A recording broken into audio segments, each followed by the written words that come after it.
Hello, everybody. It's Friday. Good to have you here. How are you? Hi, Rhonda, Joan, Cindy. Good to see you guys. Hello, Sharon. I'm glad you're here. It's a little bright in the studio today, but welcome, welcome, welcome. Hello, Linda. Hi, Peggy. Hi, Kel. Come on in, everybody. We're gonna see what we're gonna do today. Some days it's a surprise to me too.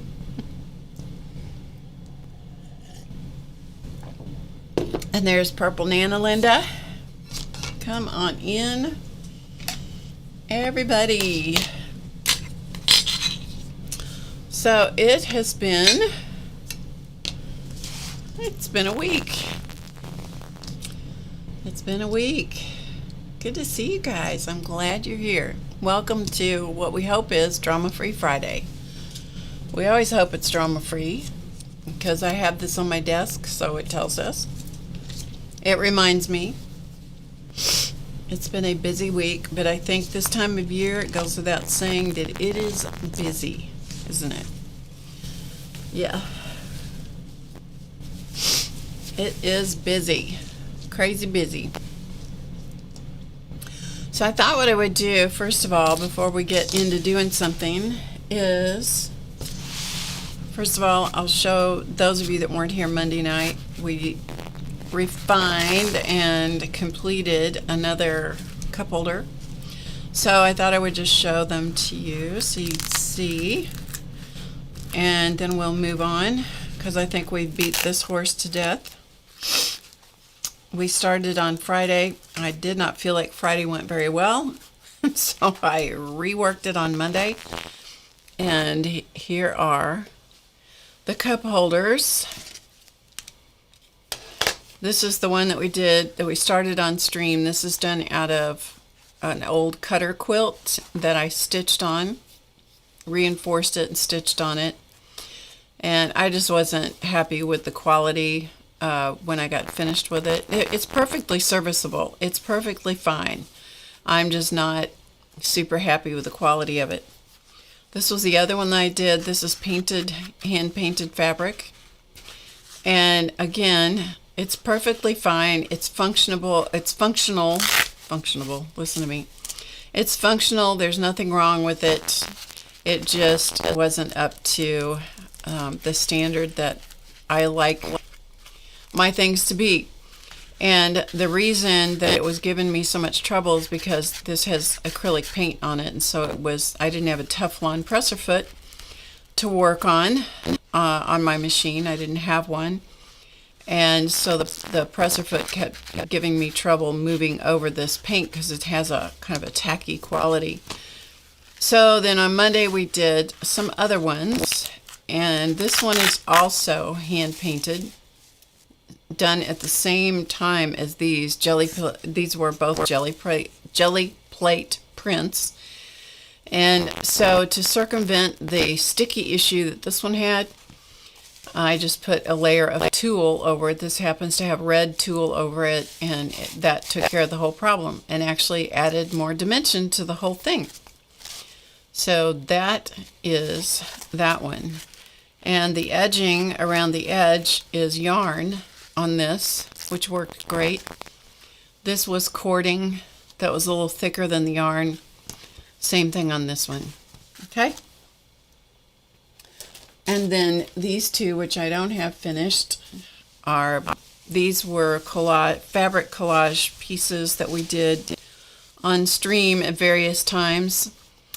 And these are both just fabric, and these were already machine stitched after the collages were made. Both of these were that way. These are just both scraps made from scraps.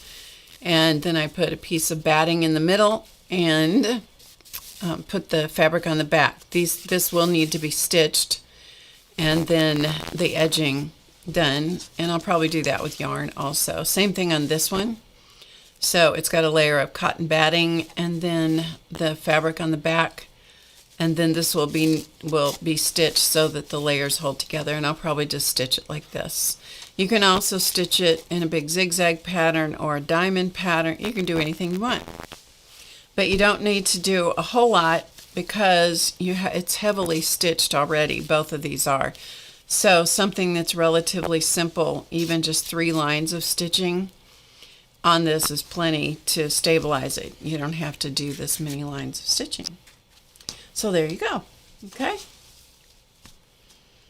So that's just a review. Hello, Connie. Hi, Terry.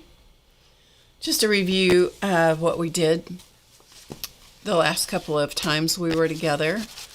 And this is the inside of this one. I don't know if I showed you that or not. And they're held together with Velcro, and these go on like your paper coffee cups like you get at Starbucks or any other to-go place for it can be tea, hot chocolate, whatever, but they will fold flat, open flat, because the Velcro lets you open it out. So you could open it flat if you have an envelope that this will fit into. It shouldn't add a lot of postage, and so it makes a nice gift, or it's a good stocking stuffer, or whatever you like. So there you go. So that's just a review of what we did before, and then I thought we would go through some ideas for, hi Barbara Clark. I thought what we would do is just go through some, I'll show you some ideas, some Christmas ideas, in case you are in the mood to do Christmas things. And this is the only one of these that I could put my hand on. But these are just dollar store. Noeet, hello, how are you?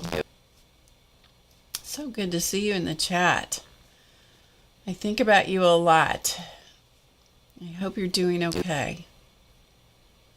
If you guys don't follow Noeet here on YouTube, you should, because she does do live streams as well as posting videos.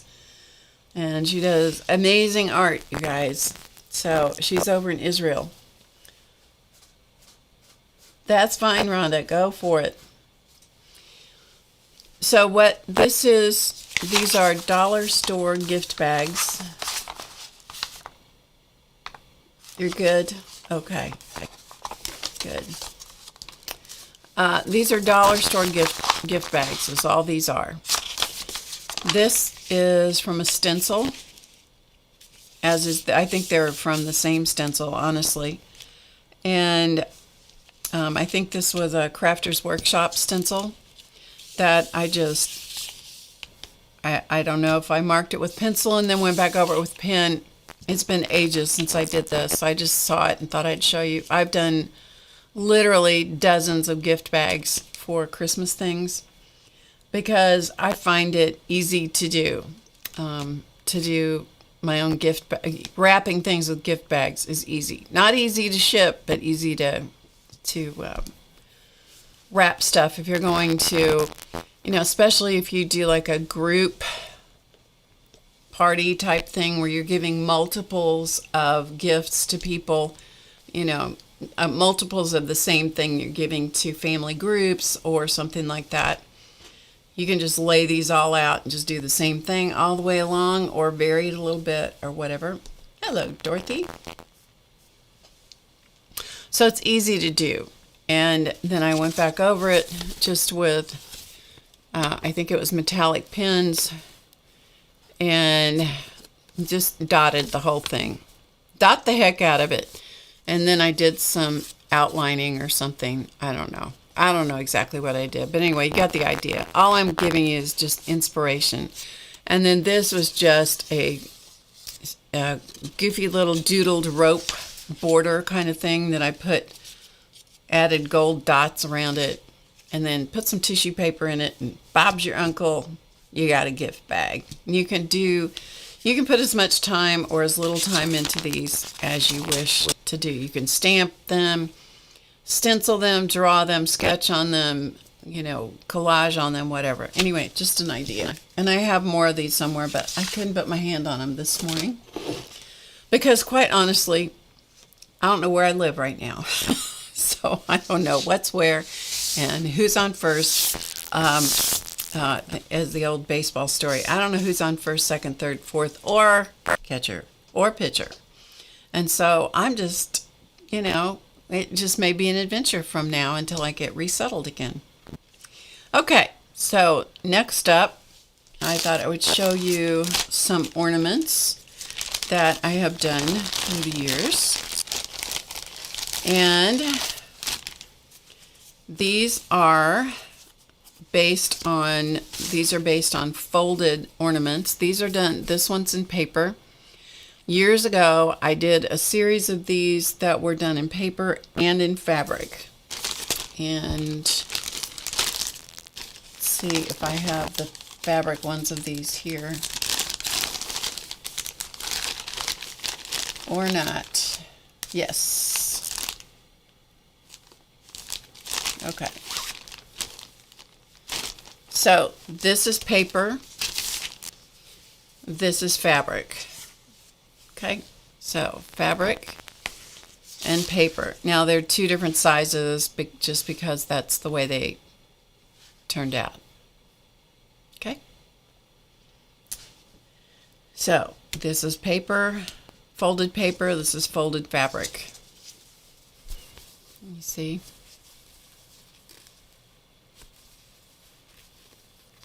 So it's just a log cabin block done with folded strips of fabric and turned on point.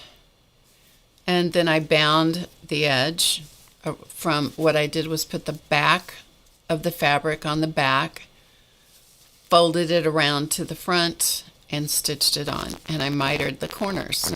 Okay, so there's that one. Here's another one.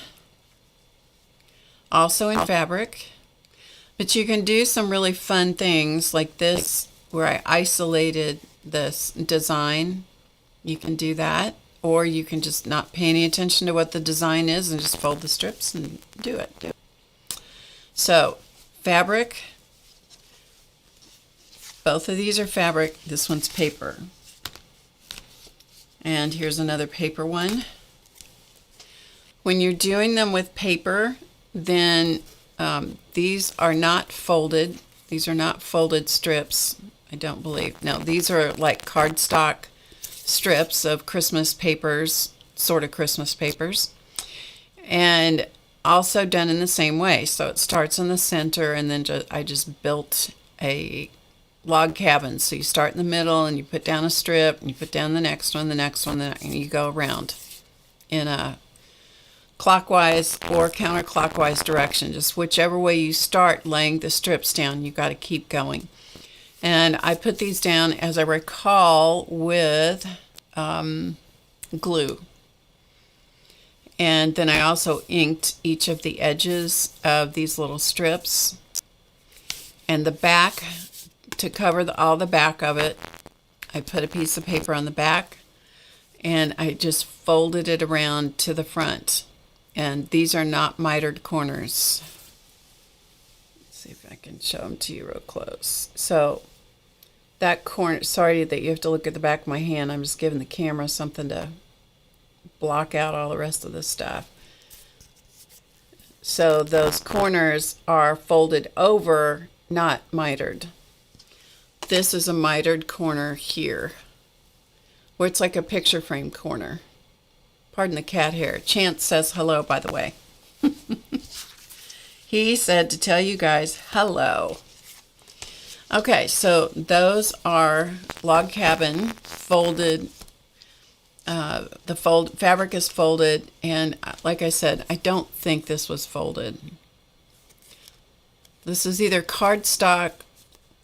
These are either strips of cardstock or they're strips of the lightweight, like Christmas paper folded in half. And I can't tell for sure because I've glued them all together. So I can't tell for sure. It's been a long time since I did those. Oh, thank you, Joan. Okay, and here's another one. This is reminiscent or reminiscence, not the right word. Okay, let me see if I can put my hand on something to show you what this is from.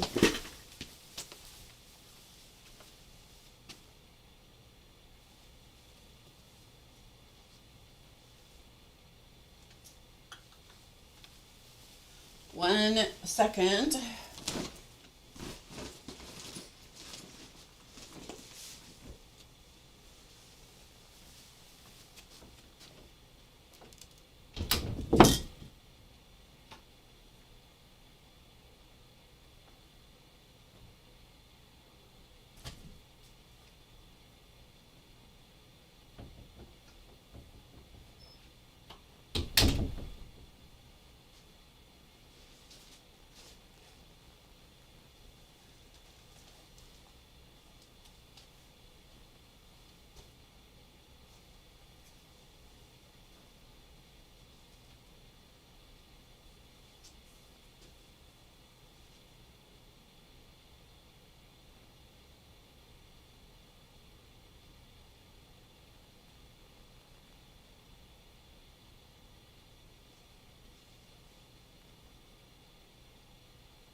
Okay, it may be from this book I'm going to show you, but the concept of this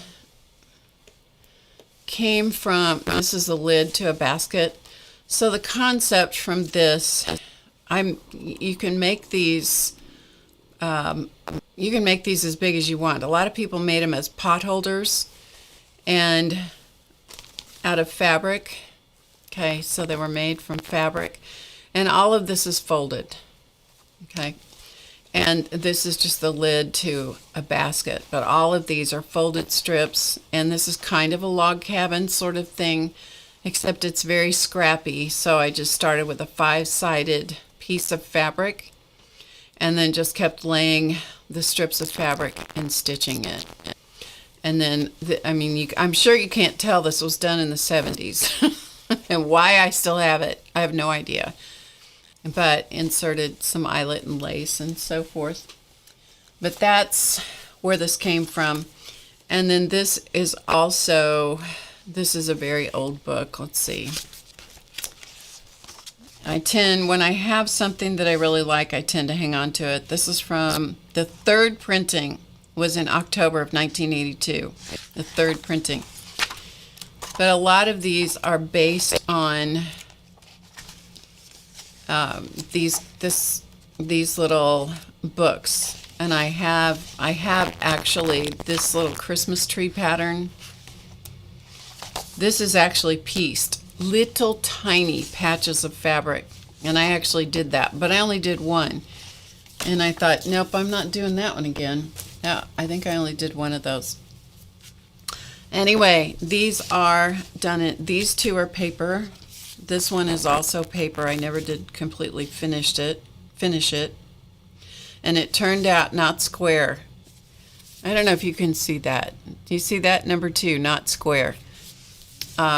So when I do things that I don't like, so this was a prototype. When I do things that I don't like, I make notes on it and then refine the process. And this one I think ended up to be the one that passed. Yeah, see how it's square, where the one on the bottom is not. So it took me a little bit to get that figured out. Anyway, same idea. This is paper. And then you can do the same thing in fabric. Okay, so here it is in fabric. Everything is folded. They made pot holders from these. You can do all kinds of things with this. You can make it much bigger. You can do all kinds of fun stuff with those. But if you don't like fabric, you can do them out of paper. A lot of things can be done out of paper. This is another one of the log cabins. Again, everything's folded. And I just put a little glue on. It's a hot fixed crystal in the center, just so that it had a little sparkle and shine. So there's that. So if you don't like one medium, try another one. And here's the ornament, these folded stars in process. This is one in process. So they're very thick, because by the time you get out to the edges, you have a lot of thickness of fabric. This was my prototype. So I always make notes on things, right? I make notes, lots of notes, so that I have a shot at recreating these when I come back at some point to do them again. Okay, these are all the stars. Okay. And if one is finished, I go ahead and put a hanger on it. That's how I know it's finished.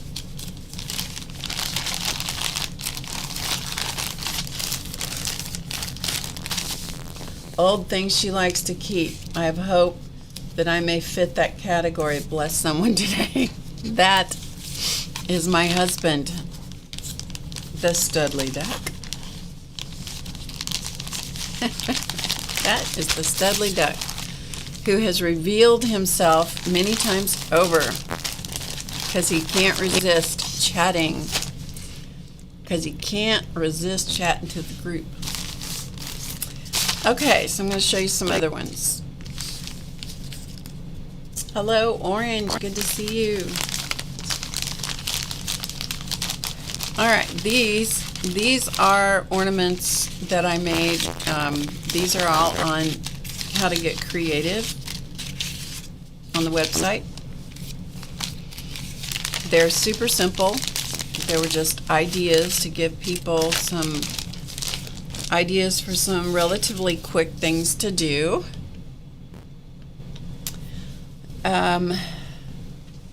Yeah, well, maybe. He probably popped in, made a drive-by comment and left, because that's kind of what he does. So here are the ornaments. Okay, so this is a finished one. Here's another one. Same alike. These are the kinds of things that I love to do, which is combining paper and stitch, or paper and fabric and stitch. So here are some of these. Here's another one. These are all paper. I'll explain it to you in a minute. Here's another one, also paper. These two are junk. Okay, these are junk paper, leftover junk paper. What these started with were brown paper bags. All of these are brown paper sacks. And then these have scraped paint. Okay, just scraped paint. That's what these are from. You just scrape paint on there. And they look terrible.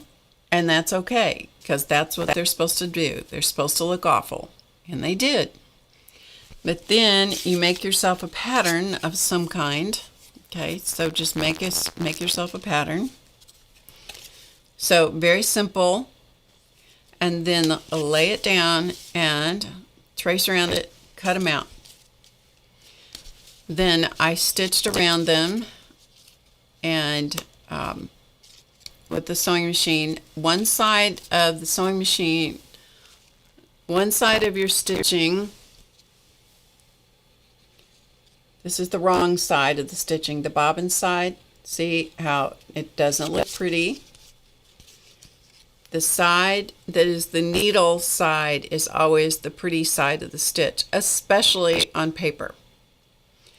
So you're going to you have to sacrifice knowing that the stitch is not going to look the same front and back. It just doesn't.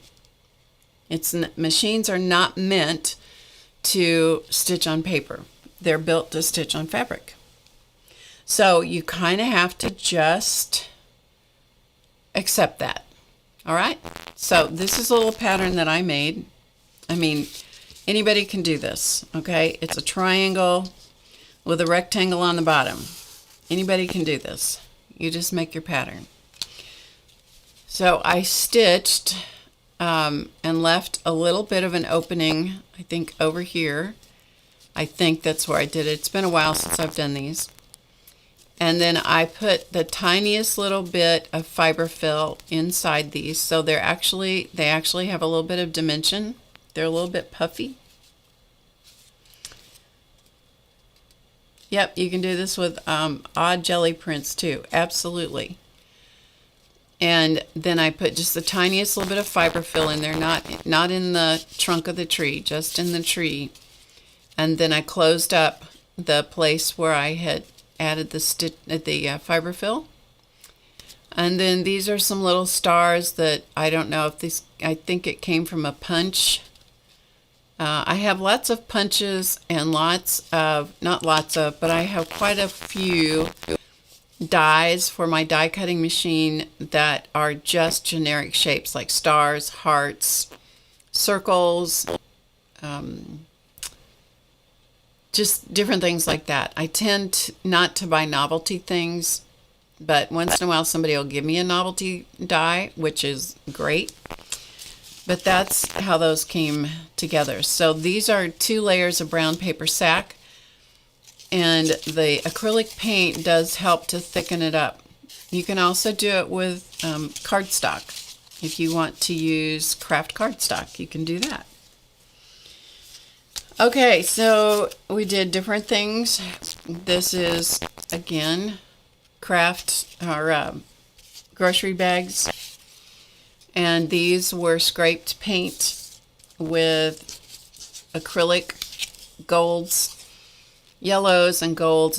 They're metallic on all of these because I like metallic, so they'll shine. And then from there, I found a pattern or made a pattern, or I don't know where the pattern came from, to tell you the truth. It could have been, it was probably a cookie cutter.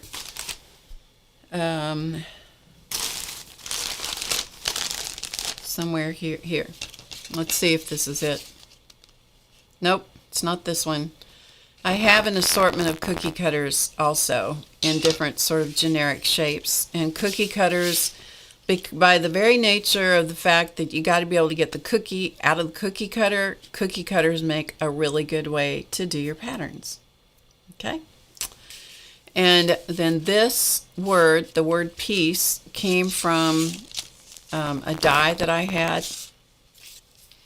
I think it was a Tim Holtz die, but I'm not sure, but it came from right here. So I die cut it out, and believe me, those die cuts, when you die cut those itsy tiny little thin words out, they are a pain in the neck. So if you have a machine that will apply dry glue to the back of them, you know, like one of the little Xyron machines, like the sticker makers, that's a good way to put those on. Or you're going to need to use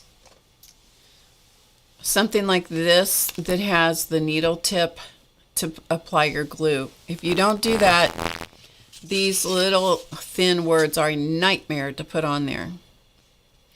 And then same thing, these are puffy because I put a little bit of fiberfill in them, just the tiniest little bit, and then finish stitching it closed. So you have to leave a little space so that you can put the fiberfill in there, but it's the tiniest little bit. You can see they're not super puffy, but they are a little bit.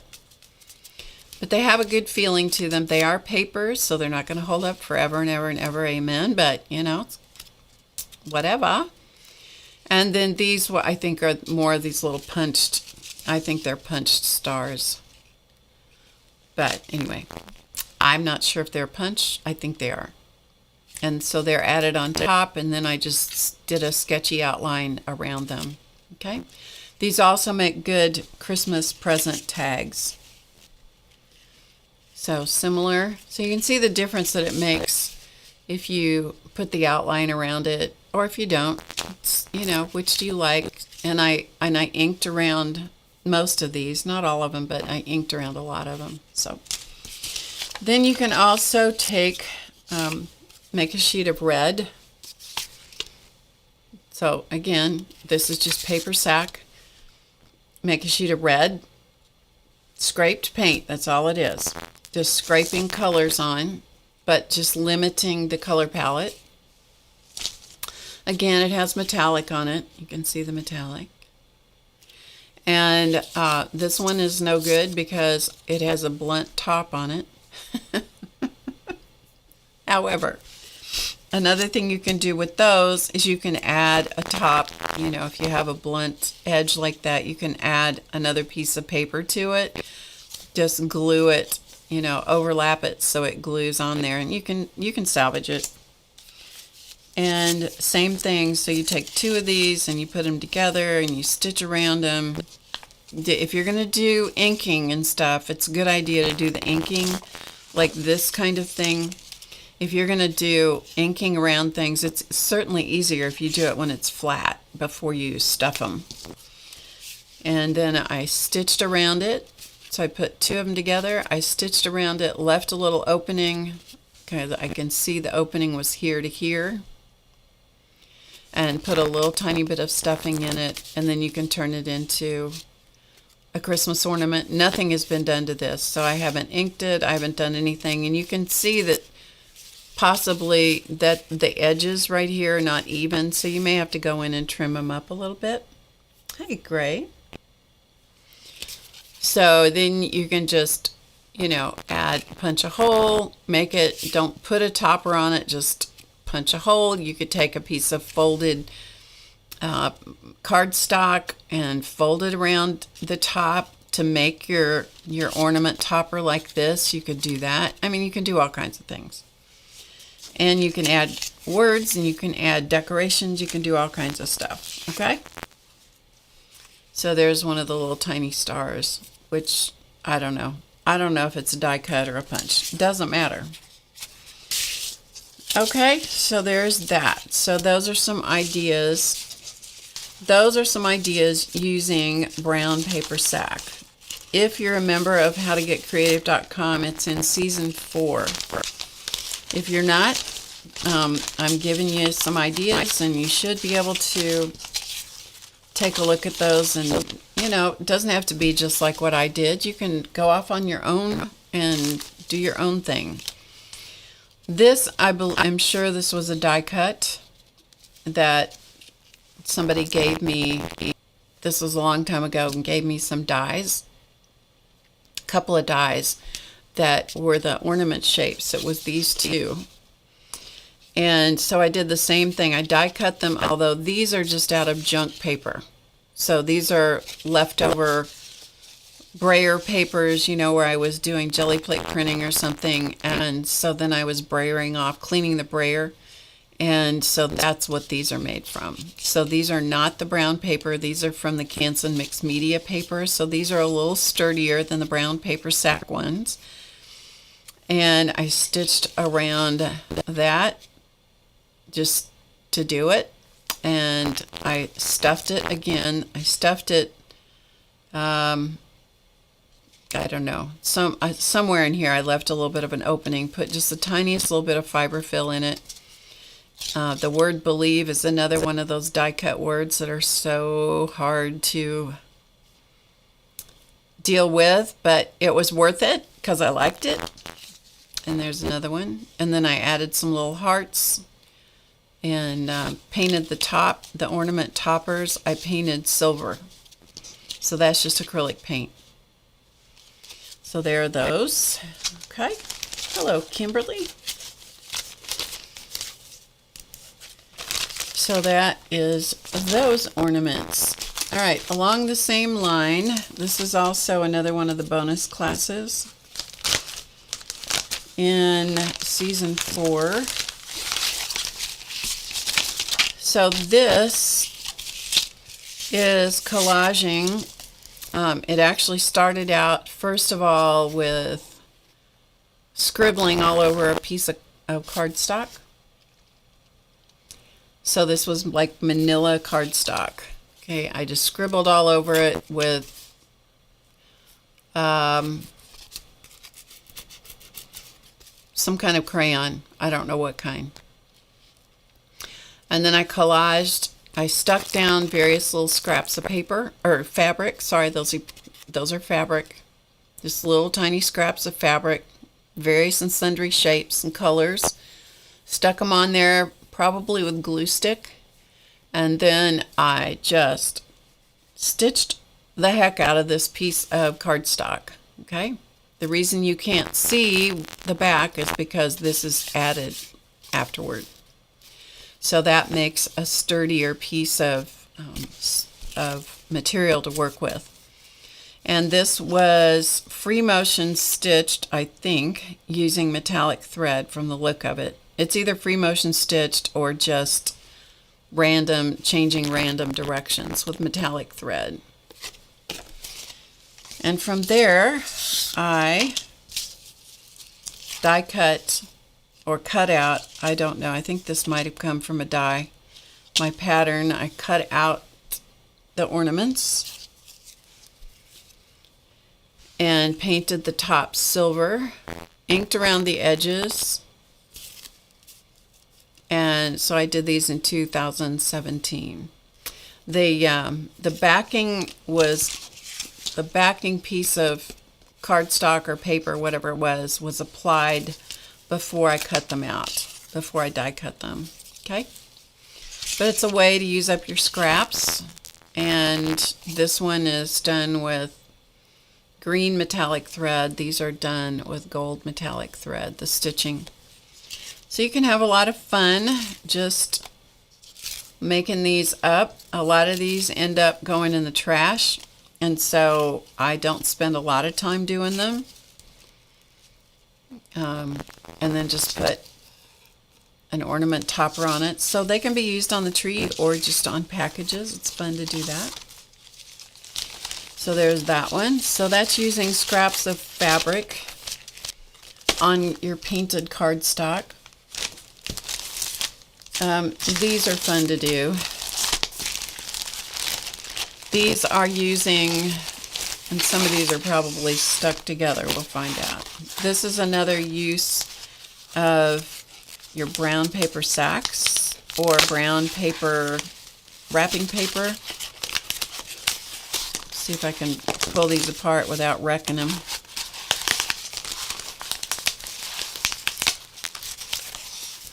These have been in here a while. All right, these were cookie cutters, gingerbread cookie cutters. And so there was a boy and a girl. The brown paper is sponge painted. So just use one of those sea sponges or whatever and stamp it with different colors of brown, a couple of colors of brown. Let it dry so it looks kind of like a gingerbread cookie. You don't have to you don't have to paint them as heavily as I did, but I like them pretty gingerbreadish. And so then you cut out two, you stitch around them, stuff them. These are stuffed more than the others, so these have a little bit more stuffing, so they actually have some depth to them.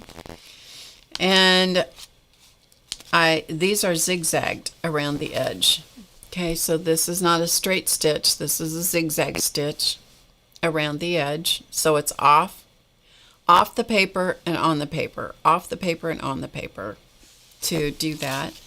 And then you just start trimming them any way you want to trim them. And some of them I liked the way they turned out, and some of them I didn't, and they will stick together. So his little eyeballs, some of these are stuck together a little bit. But the paint that I use for this are those slick writers, the ones like you write on fabric with. But know that that fabric is probably gonna, or the paint's probably gonna stick to things. So, you know, and just play with however their faces turned out, they turned out. This one was my favorite kind of face because these were little black, these were in the scrapbooking section. They're like the little dots of paint.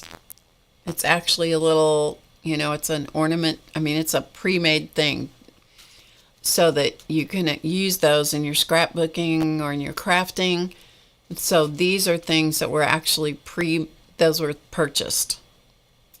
So that one and this one, so both of these are the purchased black eyes. And then I don't think any of them that I ended up putting the dots, the white dots in their eyes because they're so shiny that they look like they have sparkle dots. And this was black paint that was added later. These are little tiny buttons that used to be so easy to find in the fabric department. Now you may have to order them. I'm not sure. But I have an assortment of all these little tiny buttons still because I used to use those in my doll making. And so I'm always looking for ways to further recycle them. So all of these are little doll buttons.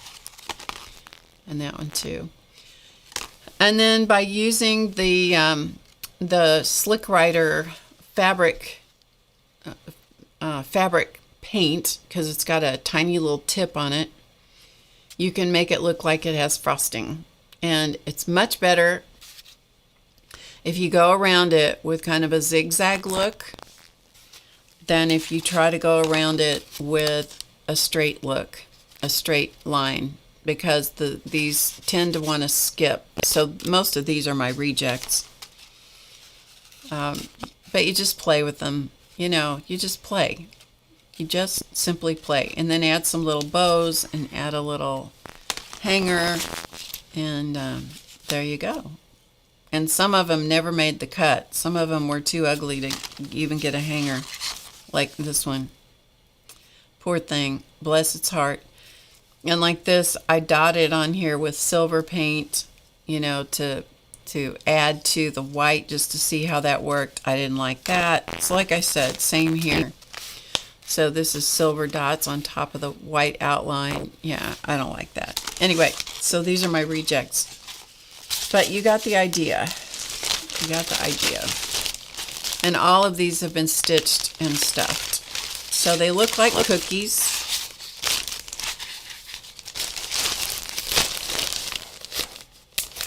They're like gingerbread cookies. They are. Okay, so this, let's see. I have loads more of this kind of stuff. If I can find more of it for next time, I will show you more. This one, your triumphs are my rejects. This is how you can make garland out of your tiniest scraps, okay? If you have a miniature tree, which at one point we put up 7 trees. I don't do that anymore, but I used to.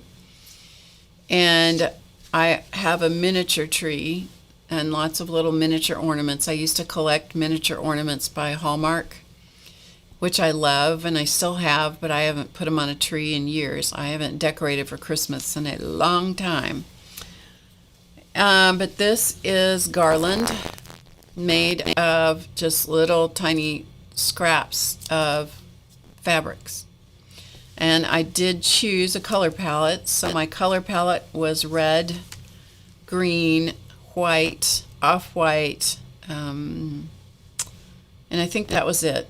So anything that kind of fell into that palette, that's what I used. So I just started out with strips and then snipped off little things that were kind of square-like. And the back is also scraps. So these are just strips of fabric, and you got to have patience, but you can sure use up some scraps by doing that. And they look really cute on a miniature tree. And then the trick is when you take it off the tree, wind it on something. So this is wound on a piece of chipboard. And then I use tape. There's two sections of it on this. I use tape to hold them together. So this one, those little pieces were put on point. Or as my best friend used to say, yeah. She put things, yeah. And I'm like, what in the world is that? And she goes, well, yeah. Okay, whatever. And then this one is just laid piece, all the squares are laid next to each other. So you can do that. Again, just stitched on strips, little strips of scraps of fabric. This is why it is hard for me to throw away scraps, because there's all kinds of things you can do with them, right? The little garland is adorable, and it's one of the most mindless activities. If you just prepare, I'm still trying to use up all the little squares. It's the most mindless activity. You do, if you have, this is a tip, if you have a single needle throat plate for your machine, when you are working with tiny little things, tiny little pieces, like tiny little strips, tiny little bits of things, if you will use a single needle throat plate, which means that you cannot go to a zigzag stitch or any other kind of pattern stitch, because if you do, your needle will swing over and it will break immediately, because it only has a single hole in the center of the throat plate, and it is meant for the machine to stitch in center needle position, and that's all it does. But when you're doing little tiny things like that, that single needle doesn't allow your machine to eat it. If you are using a zigzag throat plate with the zigzag opening, especially when you get into the 5 and 9 millimeter wide openings on a sewing machine throat plate, it will eat it. It just goes choop, and that's the end of that, and then you're going to start over. You're going to start over. Yes, you are. Okay, now let's talk about how you can, and I've done a lot of these on stream, but let's talk about how you can take your artwork, you can draw it once, and then you can reproduce your artwork. I can't right now because both of my printers crapped out on me, so I've got to get a printer. So I can't do it right now, but I can explain it to you. Okay?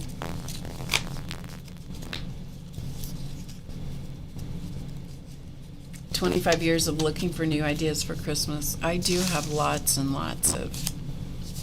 I have Christmas card ideas, and samples, and I always try to keep the sample. I try to date it with some information on it. That doesn't mean I'm always successful at that, but I do try to. Okay, so these we did, I don't know, I think I did this on stream, but I don't know, it's been a while. So what I did here is I drew these. This is a real popular tree style with the top bending over, and so I just drew that, and then I drew this Santa, that style, and this style. Okay, so I drew them on paper, got them to be the way that I like them, and then I ended up, I think I probably scanned them and then copied and pasted is probably what I did. There's probably a whole sheet of these, probably a sheet of these, probably a sheet of these, but I don't know. I can't remember exactly if that's what I did.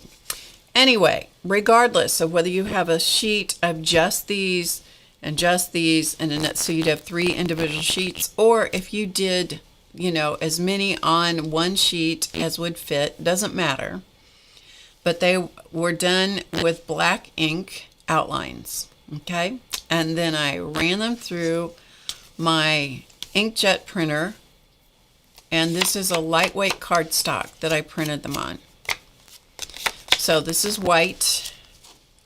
This is that vanilla color. So is that. And then I also did some of these Santas on pink so that the face had some color to start with. So I did some of the pink ones. And then I also did some on craft so that I could have different skin tones and not have to work too hard to do it. If people think, and people used to do this when I was teaching doll making a lot, people used to think that the best thing they could do to make a doll body was to use like muslin or white fabric. And I will tell you that's one of the hardest things to do, because it's the same thing on this. You have to work so hard to make the face look realistic. So you help yourself if you start with something that has a little bit of color, even if it's just that vanilla color. But anyway, I ended up then printing these out, and then I just sat in front of the TV and cut them out. And you will see that they are not cut right on the outline. Things look far better if you don't do that. Okay? Far better if you don't cut them right on the outline. Just cut around it. So these are... Hello, Jan. Oh, for the illicit liquid and printer fun. Thank you, Jan. Jan's my illicit liquid person. I love you, Jan. Thank you. And greetings to Mr. Bear, by the way. I hope he's doing well today. So this really gives you a leg up. It gives you a place to start if you print on something doesn't have too much color. Like this is a little challenging sometimes to work off of the craft color, but it's give yourself a challenge. It's good. It's good. All right, so that is how to reproduce. Do the work once, and then you've done a lot of it, rather than do them, draw each one individually. Okay? All right, so then let's take a look at some of the things you can do with those when you're... Now, these are all going to be all tangled up. Let me sort them out first. Okay? So give me just a second. I really didn't think about doing all this today until kind of the last minute, and I thought, I think this is what we'll do. And I'll have more to show you later, but I have to find them first. I have to find them. And these have all been on my Christmas trees, so there's bits and pieces of Christmas tree in here also. Okay. So, remember, this is the tree. Okay, this is the naked tree. And this is different renditions of the same tree. So, do the work once, and then... Mr. Bear says hi. Oh, good. And you're okie dokie. I'm so glad. Is Canada still striking? Is the Post still on strike in Canada? What a horrible time of year to do that.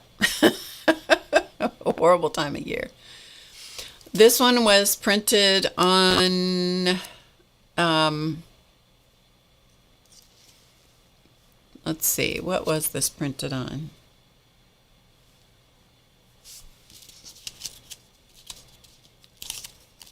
Because I colored these. I think these were just colored on, just printed on white. And then I must have just colored them as I went. I don't remember exactly what I did. I mean, I would have thought that this was craft cardstock, but it obviously doesn't seem to be that. And this is only a single layer, so I don't think I doubled it up. Anyway, you'll have to experiment with yours. So this is colored pencil and gel pen. Okay. Hey, Dana. So these are colored pencils, like Prismacolor pencils and gel pens. And I added light strings. So even though the artwork was like this, I just drew in the light strings with pens and pencils. Okay, so there's that one. So there's going to be a bunch of these that are the same or similar. Here is, in my left hand, the light bulbs have not been outlined. In my right hand, the light bulbs have been outlined. It gives them a lot more character. Yes, the post is still on strike. Wow. Hi, Yvonne. That is rotten luck right there. So here, I think it gives it a lot more presence if you outline the light bulbs. Sometimes I forget to do things, and sometimes I just go, well, that's good enough. It's going to be a tag to put on a present. But most of these, even though they're just tiny little lightweight things, I put them on Christmas trees too. All right, here's another one. Now this one is on craft. Okay, so this is on craft cardstock. So this is printed on craft. Again, detailed using colored pencils. And the yellow, I think that looks like they're painted with acrylic paint. The stars look like they're painted, or maybe, you know what it is? That's a paint marker, like a Posca paint pen. And the red dots, those are Posca paint pens. That's probably when I got my Poscas. And I got fancy on the tree trunk on that and made it look sort of like the texture on the bark. And this one is again on the white. So I tend to get a style for something and then just kind of vary the style. And this one was on craft. And this one I used paint pens and hung little ornaments and put little hooks at the top to make it look like it had ornaments hung on it. And then here's some more done on the white cardstock with the colored pencils, leaving the background white. And here's another one where I went crazy with the light bulbs. So light bulbs everywhere. This kind of stuff is good for TV watching, where you sit down and you just put on a Christmas movie or something and you just sit there and let the movie play. I can do that, and I can listen to stuff and be doing my own art stuff. And that is perfectly fine with me. Okay, so this guy is this one. So this is how he came out of the printer. And so I made some of them kind of wizard-like, because not everybody likes Santa Claus. So this is kind of a wizard, but he could also be a Santa. And this is done on the white cardstock as opposed to the off-white or vanilla color. And there's another one. These are all done with colored pencils. The stars are probably done with the white Posca pen. Here's another one. So sometimes I put dots in the beards.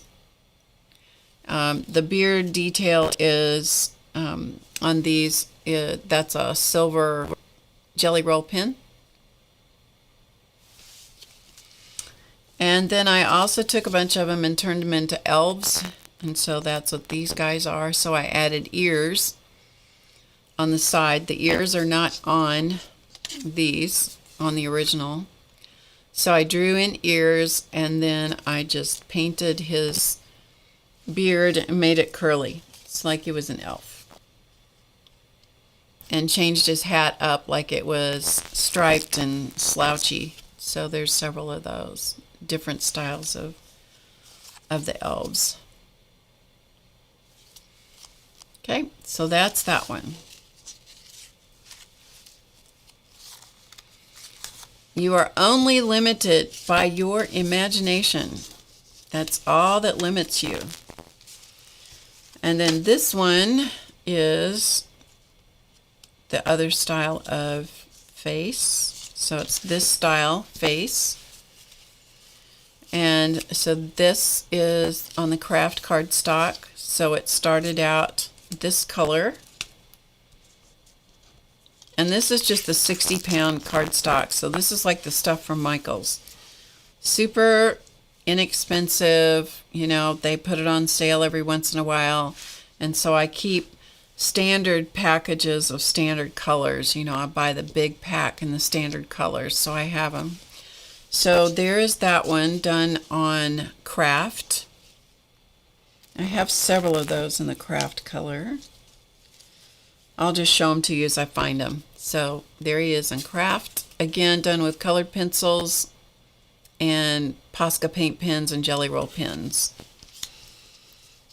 And here's another one. Some of these, they're all going to look slightly different because even though you're starting with the same pattern, the same base, it just depends on what you pick up with your pencils and how much detail you add to them.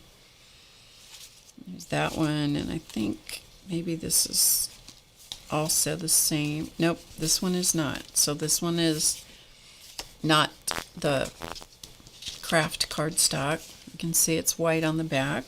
So there's that one. This is on the vanilla color, the off-white color. I don't know, hopefully you can see the difference in the color there. So that one's not coming up off white, it's coming up off the vanilla color. And same thing here. You can, like I said, you can put as much detail in as you want. You can make them as jolly as you want to. And then these are coming up off of the pink. So it has a different look.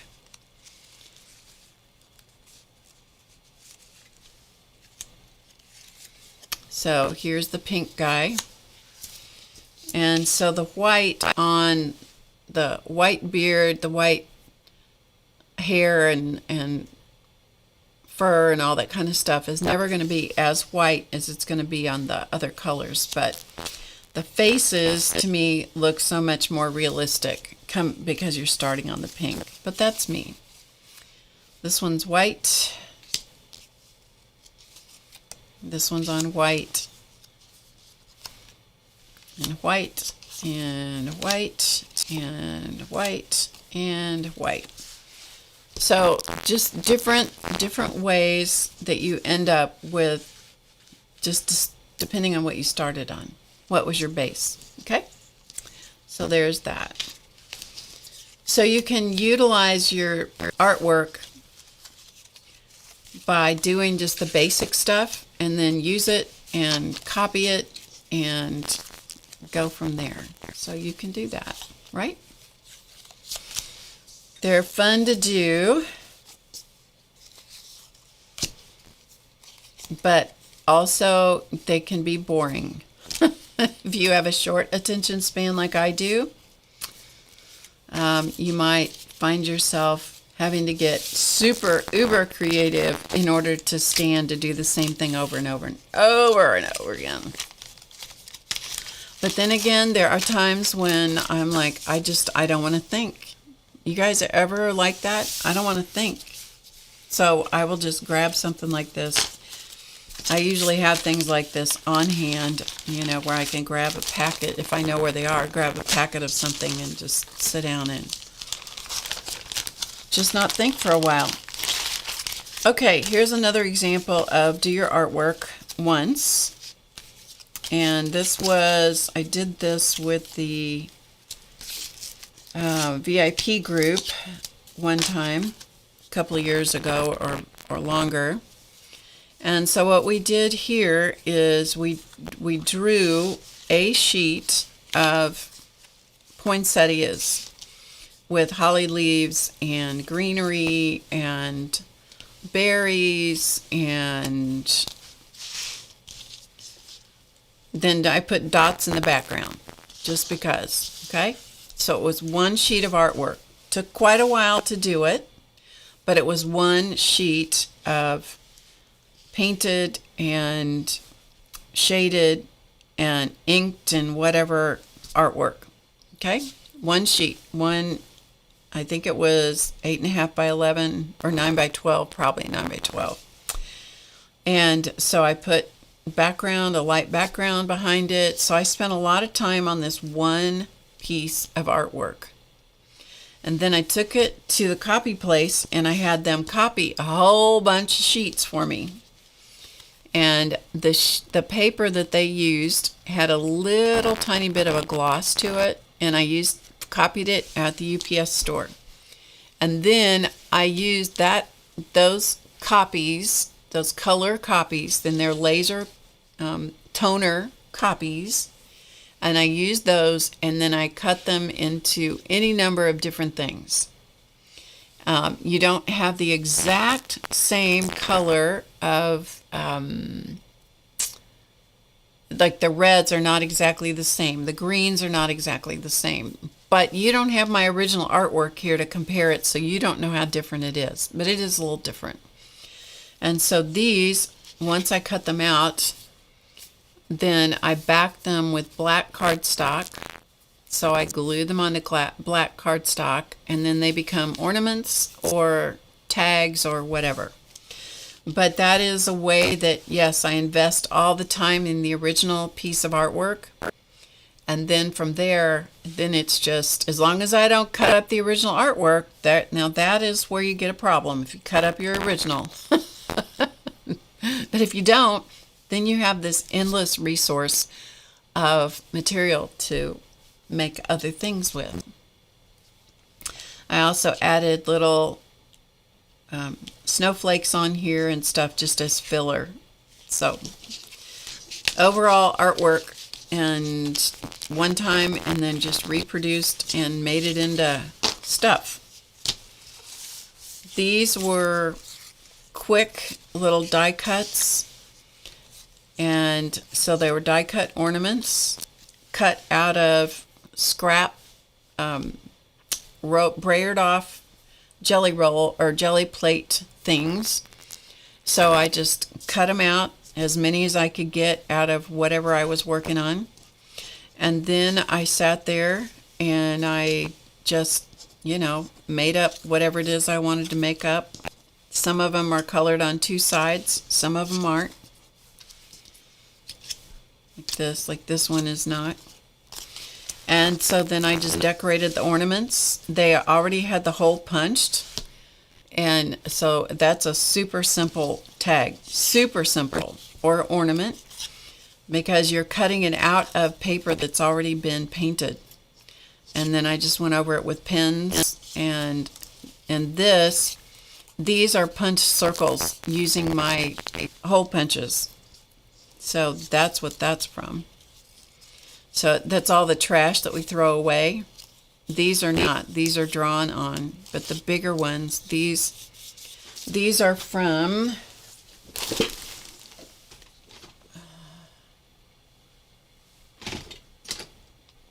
this hole punch.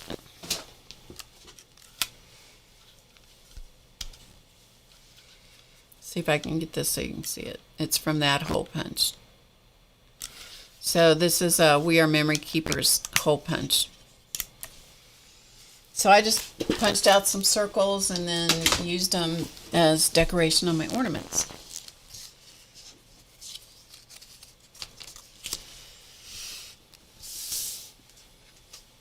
Yvonne bought the Inkjoy pens from Paper Me. I really like them.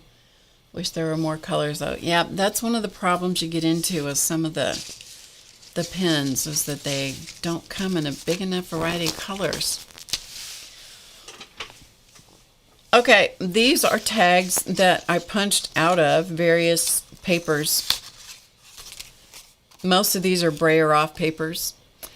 And so I created tags. And then I just sat down and started playing around with them. And so I drew trees and I stitched around the edge of some. This is a single layer of Canson mixed media paper. And mittens.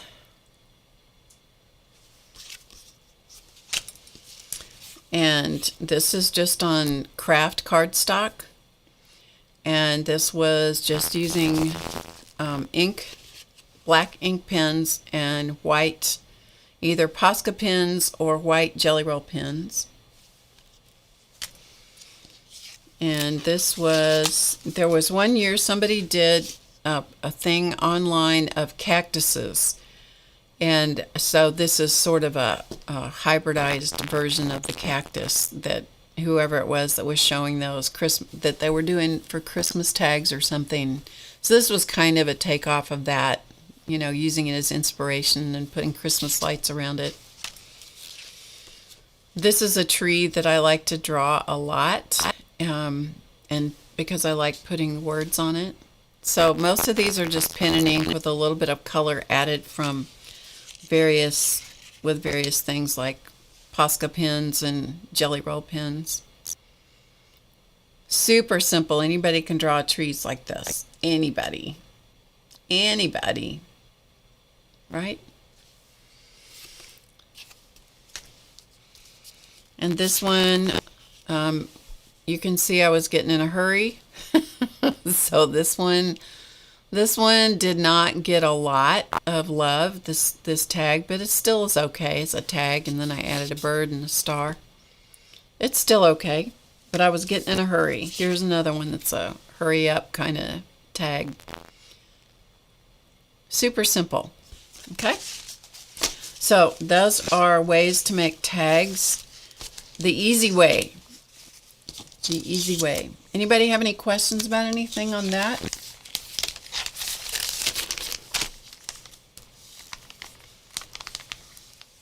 If you do, pop them in the chat. Let's see, what else do I have? This is a poinsettia, and I have a world of these. These are poinsettias. I'm not going to get them all out. There's a whole box of them. There's a whole box.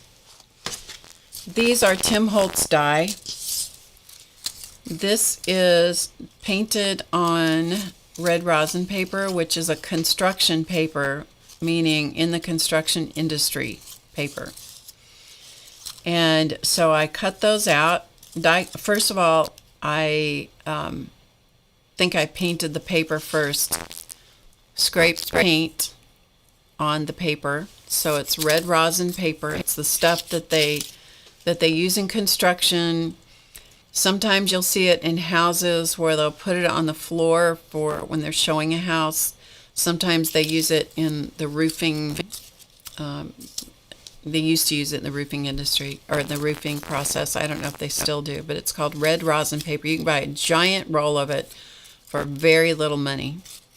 But it's all this color, it's this pinky color. So that was okay for doing poinsettias. And so I cut these out from the Tim Holtz die and glued them together, and they just, by the nature of the fact that they curl up just because they're painted on one side and not the other, they curl, and I like them that way, so I didn't try to fight the paper. And then these are just elements that I bought in the scrapbooking section. So some of the scraped paint has more gold on it, some of it has more red. For whatever reason, that one is straighter. And then this is all just baker's twine added on. I did not ink them. I just simply I just die cut a whole big bunch of them and then sat around and made poinsettias. So I have a whole box full of those. If you like, here's another paper ornament. These are fun to do. This was just a piece of painted paper, painted on both sides, And while it was still a little bit damp, I wrapped it around some sort of form. I don't even remember what it was. That trains the paper. And then these are all punched snowflakes.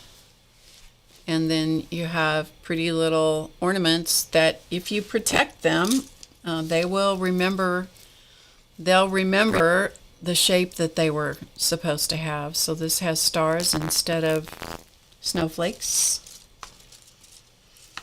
Sometimes the paper doesn't remember, like this one doesn't have quite as much memory, so the spiral is not as tight, but I'm okay with that. Here's some more. So I did a whole bunch of these one time.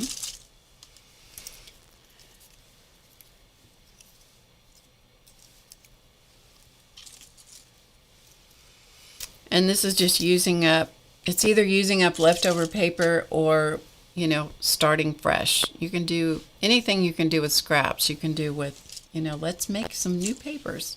Okay? All right, so there's that. And then we have Wiggly trees, which are one of my personal favorites. I love the Wiggly trees.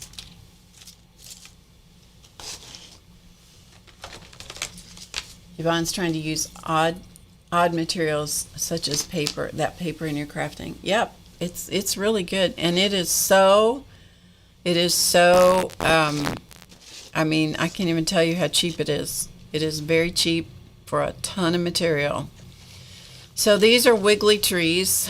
Let me see, I'll have to show them to you this way. So these are Wiggly trees, and this was inspired from a magazine, and I can't tell you what issue because I do not remember. But these are, I love these trees, and these are done on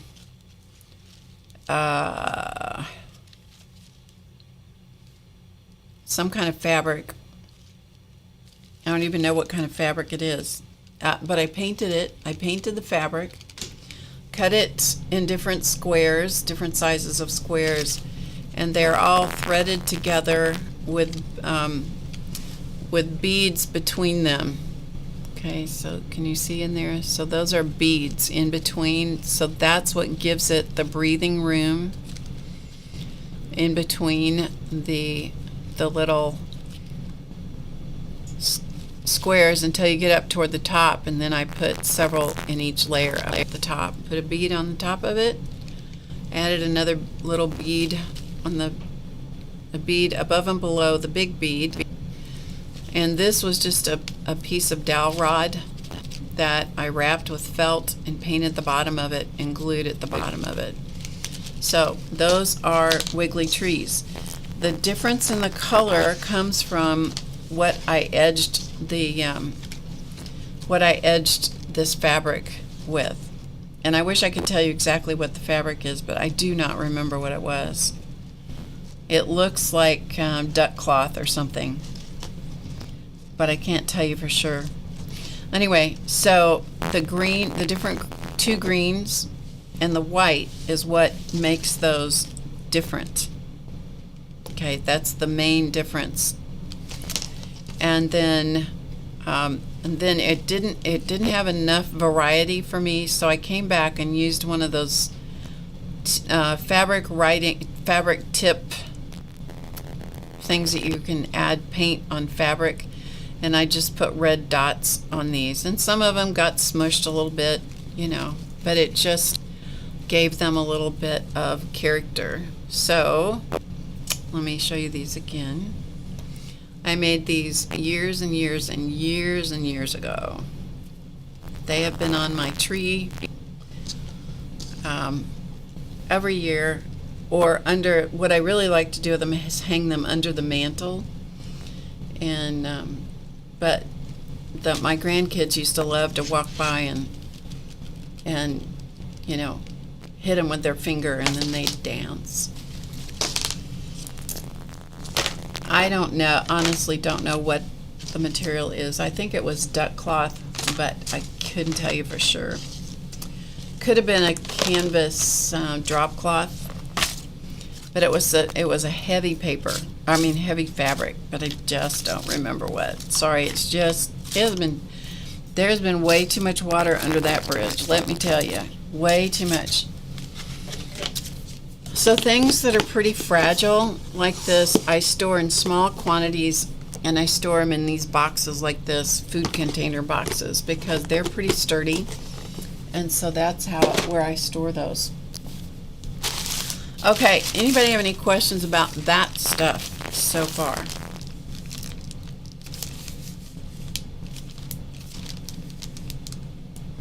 No, it wasn't foam. It was actually a fabric. But I'm sure you could do it out of foam. But it's actually a heavily textured fabric of some kind. I just don't remember what. It was probably something I found here. I know, right? Okay. So, I'm going to go through some papers with you here for a second, and then we might do something. I'm not sure. I can kind of get you started on something, and then maybe we'll work on it on Monday as well. I'll just kind of talk you through this process.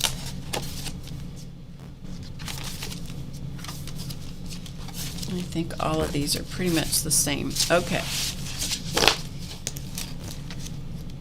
Oh, and I have some other ones too. Okay. I'm going to talk you through the process. So, first of all, what I'm going to show you is this is all jelly plate printed. Okay? So, these are jelly plate printed papers. All of these. This is cardstock. And so this is a process of using layers on the jelly plate. Hi, Judy. Layers on the jelly plate with different yellows and golds and that kind of thing. And the stars, those were all masks that I created out of Tyvek. And so those were put on and maintained some of the star pattern. And I used different kinds of colors on different sides. And actually I think this is 2 layers of cardstock put together. I'm pretty sure that's what that is, to give it some beef, to beef it up. And just by playing in one color tone, one color family, just yellows and golds, and by adding texture, you can get some really incredibly different, unique designs. And then this had some stencil work used also, or stencils laid on the plate.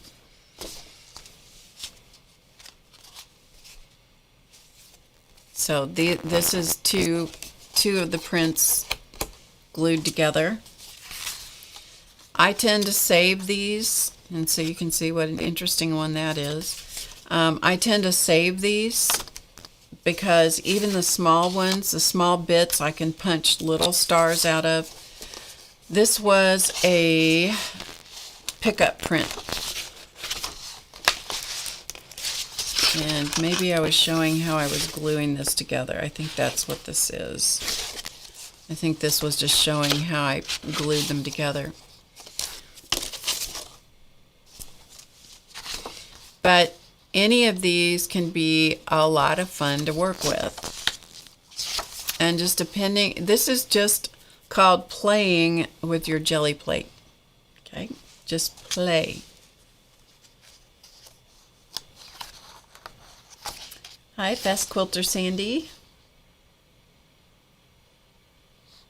You're trying to finish a wall hanging? Good for you. Alright, so I'm going to flip through these pretty fast just so you can kind of, and you can see some of them are more effective than others. Like this is hard for me to pick out the stars.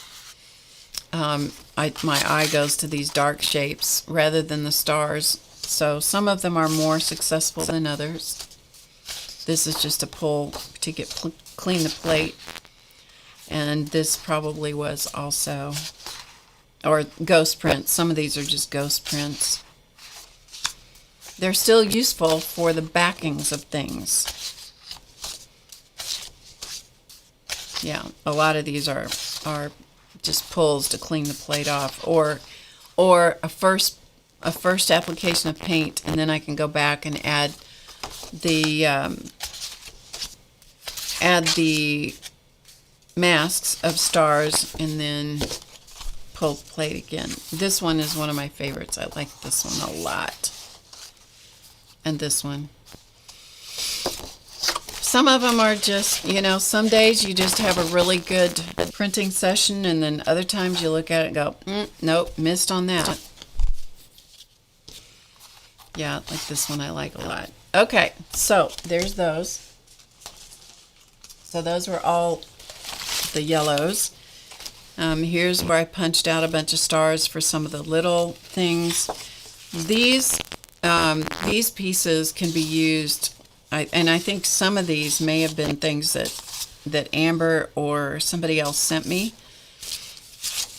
These can be used for other shapes. If you don't want to do stars, you can do other things. You can do trees. You know, you can just play with your jelly plate prints or paste paper prints, play with them, and ones that you might deem not fit to use for something else might work really brilliantly for some of these techniques that we're looking at today. This is paste paper. These last ones I've been showing you, these are all paste paper prints. All of these. So it's a combination of jelly plate printing and paste paper. Alright, so let's go back to one of the jelly plate ones.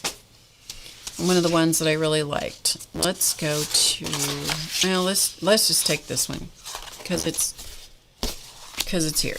Okay, so we'll just take this one, and we're going to be using this star because it's the only cookie cutter I could find. I don't know where I put the rest of them.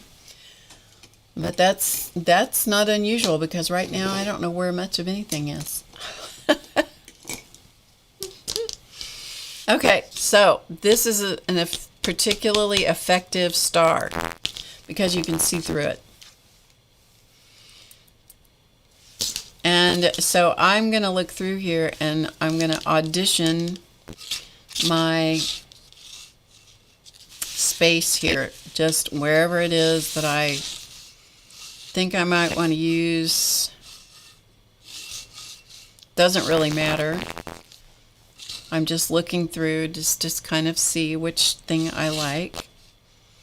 And I'm going to try real hard not to cut in the middle of the paper.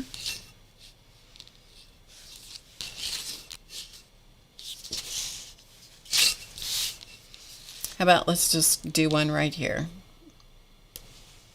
Okay, so I'm just going to look through there. And I'm not going to try to exactly frame that star under there, but I'm going to kind of get some of that star under there. And I'm going to just use a pencil and trace around the star as best I can, trying not to move the cookie cutter.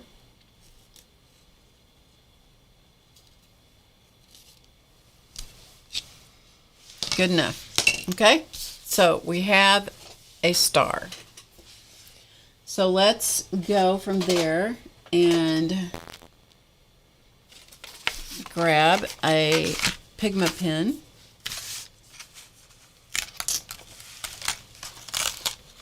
Oh, that'll be fun, Noe. That'll be fun, and I hope you have a great rest of your day.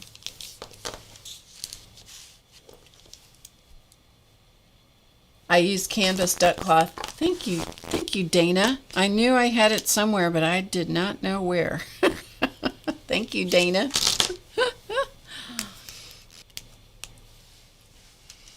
Okay, so I'm going to use a,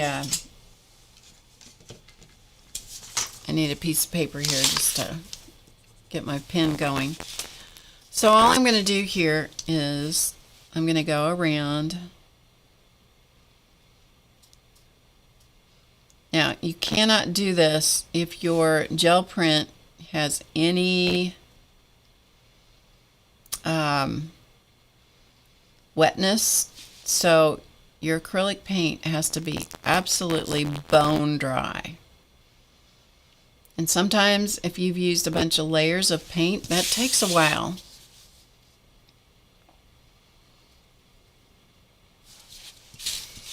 So I'm just going to go around this, and whatever you do, do not try to erase your pencil lines right now, because it will absolutely smear this Pigma pen. And I'm using a size 5 micron Pigma pen, an 05. Here you go, 05 micron, Pigma micron. All right, now you can do all kinds of stuff with this. You can, first of all, I kind of like to figure out where the top is. So I'm going to say that's probably my top. So I'm going to just make a little circle there so I know that that's where I'm going to punch the hole. And hopefully I've allowed myself enough room. If I get into the white border over here, then I'll just add a little paint later. Okay.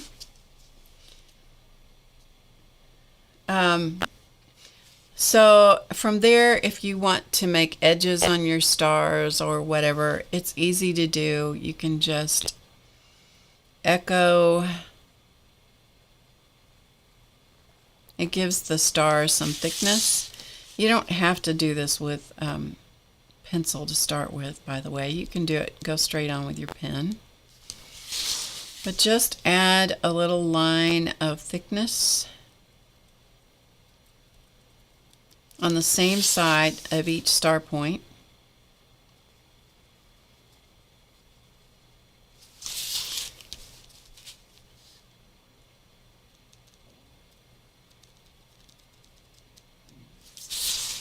And then you can come in with your pens, and I'm going to go to a smaller pen instead of staying with the 5. I'll go down to a 3. And then I will just trace those.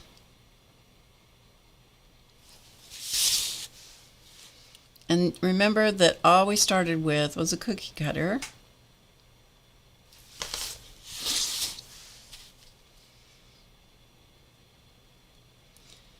Your micron ink may take a little bit to dry, so try to keep your hand away from the wet line. I'm not always successful with that, by the way. Sometimes I will lay my hand squarely in it,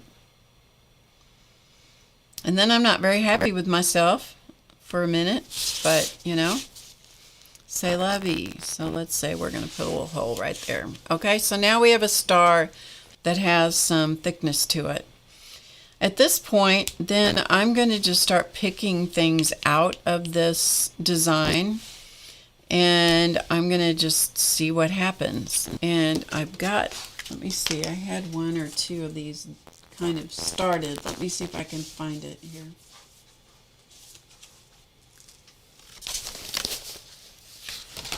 Give me just a second. Okay, here's another example of using the cookie cutter, and you can make a second drawing just to make it different.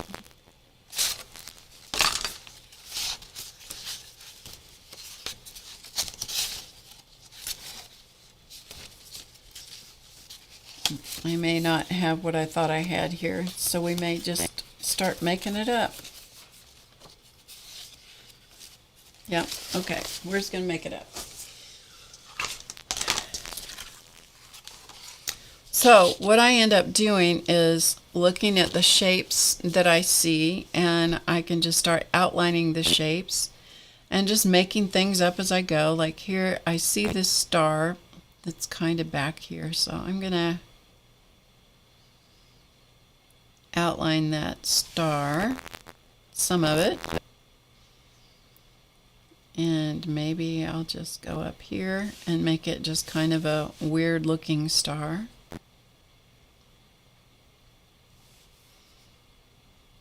Kind of a freeform kind of star. So I see that, and then I see other lines in here.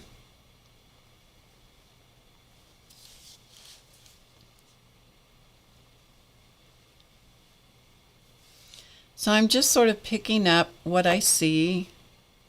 In essence, I'm doodling, but I've got some things here that that I'm seeing from the paint layers that give me a little bit of a place to start from. And once you kind of get your bearings, then you just kind of go off on your own.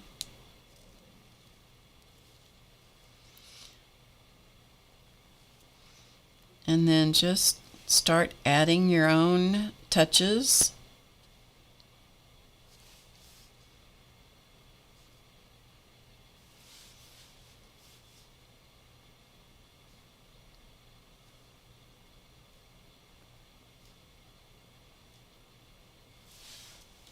So doodle your way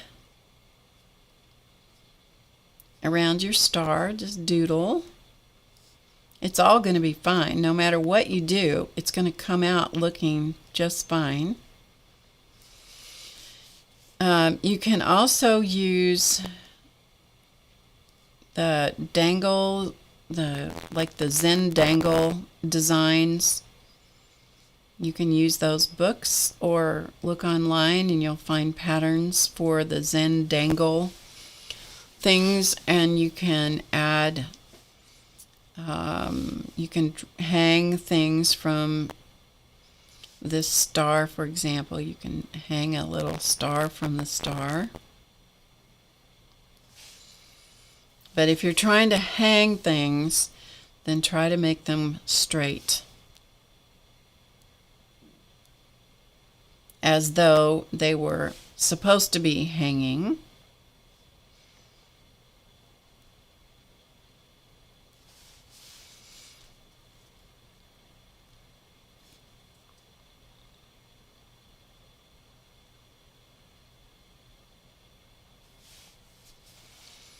And things look good if they're hung, if they are in groups of odd numbers. And let's see if we want to maybe do some coming straight down here.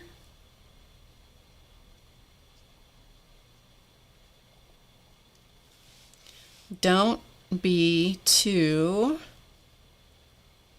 fussy with judging your work and going, oh no, I don't like that. Oh, that's terrible. No, don't do that. Don't do that.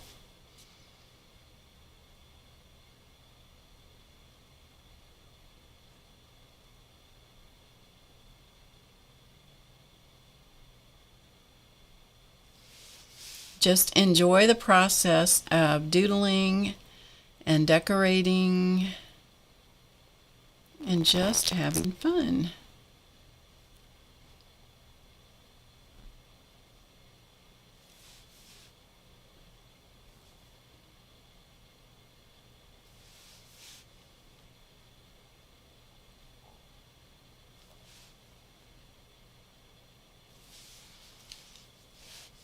Okay, so you kind of got the idea, I think. And you can add as much to these as you want. Like we could even hang more on this. So you don't have to always have a new string. You can just hang.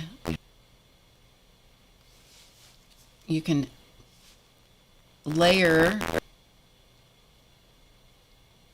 the things that you want to hang, for example. Okay, so I am just adding things there.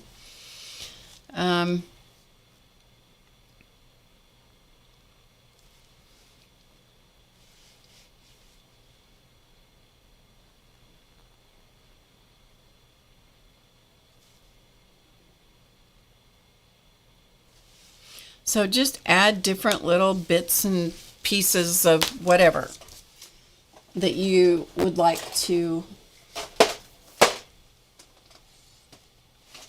put on your ornament.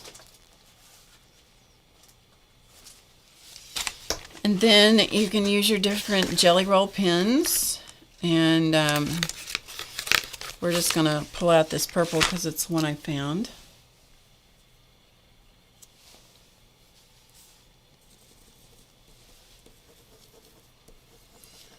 Except that it's not going to work because it's too old.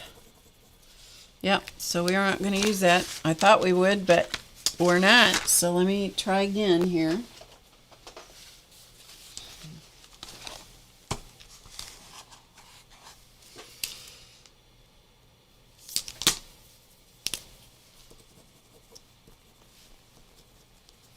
Okay, and so then you can come in and just color.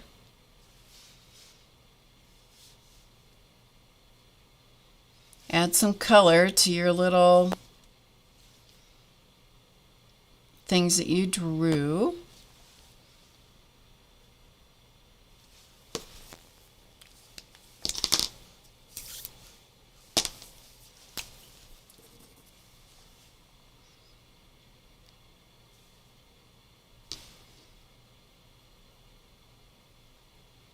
You could also do this with colored pencils. You don't have to use pens.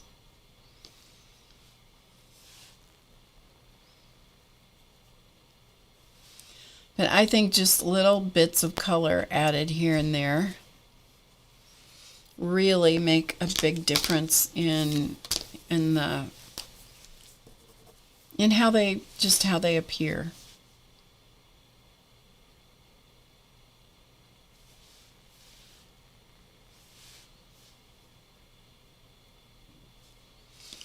And these pens that I'm using right here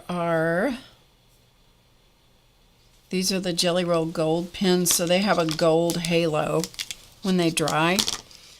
On something this tiny, you're not really going to see that halo.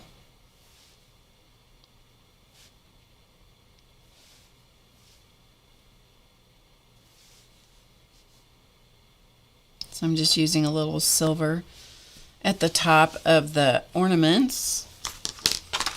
Let's see if this yellow will work for me.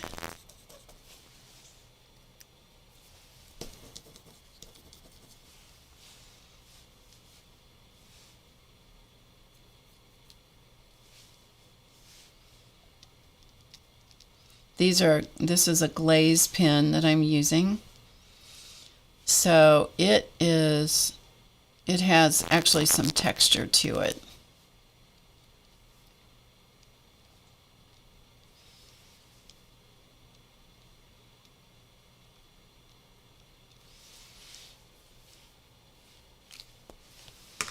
And let's see if we have any of these other ones that are going to work. The thing about your art supplies, especially pens, is if you don't use them, they are going to, guaranteed, they are going to dry up.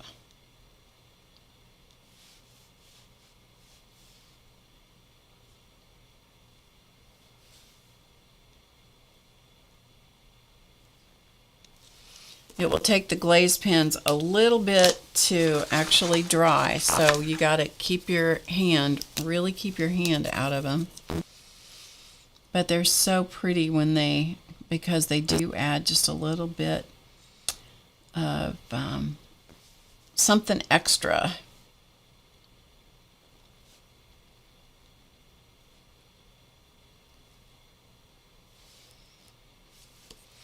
Okay, so let's say that that's all I want to add. I mean, I would probably add more, but you know, let's try to be a little conservative, Barb.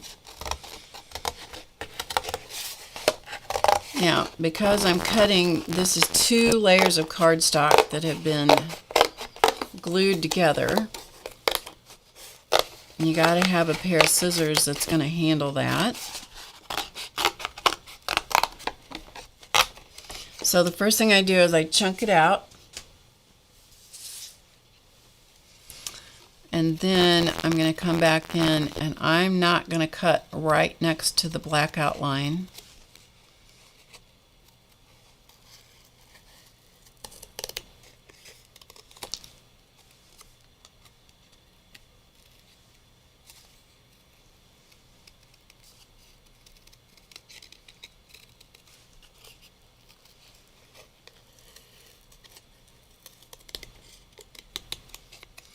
And you can always come back also and use an emery board or one of those nail files that they use for fake fingernails, and you can smooth the edges, or you can use, remember the old Tim Holtz distressing tool? You can use that, or you can use the blade of a scissor and run it across the edge, depending on how much roughness you want, texture is what I should say, how much texture you want to add. Let's see. So this is the old Tim Holtz distressing tool. So you can actually use this and run it along the edge if you have one of these, and it will actually rough that edge up, so it will disguise the fact that maybe you've got some uneven cutting going on. Gosh, words are hard today for some reason.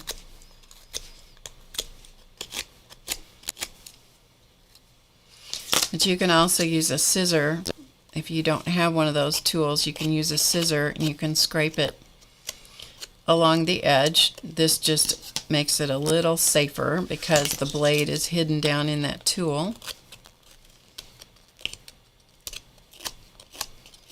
And then you can come back and ink that, and because that paper has been roughed up, it will take the ink a little differently than it will if you just ink right around the smooth cut of the scissor. Okay?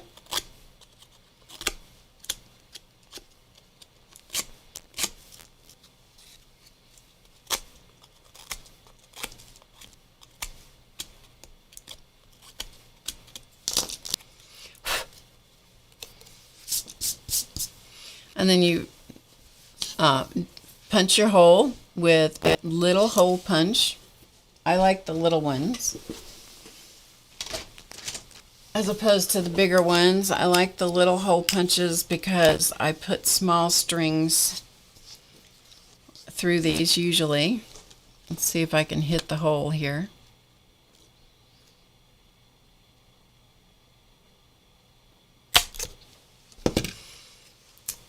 So my hole is right there where that ornament is, and then you can just put your string through there. And you can ink the edges or whatever, but you just play with them.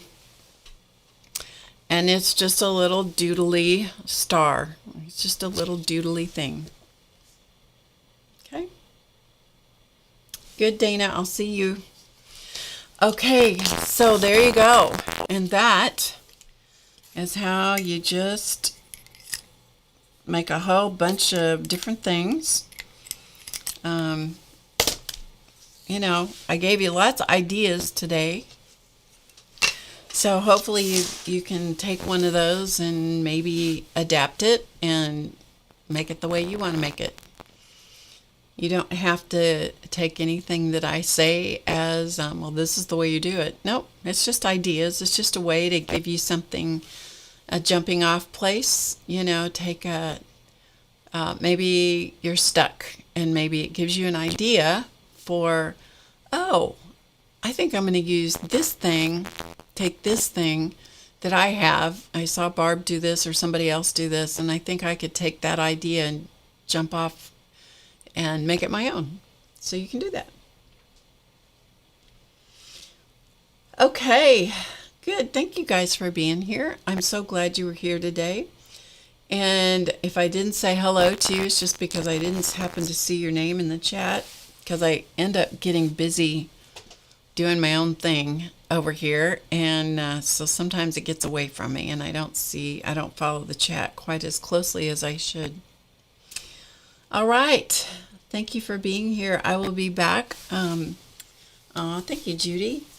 I will be back on Monday evening, I believe. I don't think there's anything else that I have happening, so I'll be back on Monday evening at 7 Eastern, and who knows what we'll do.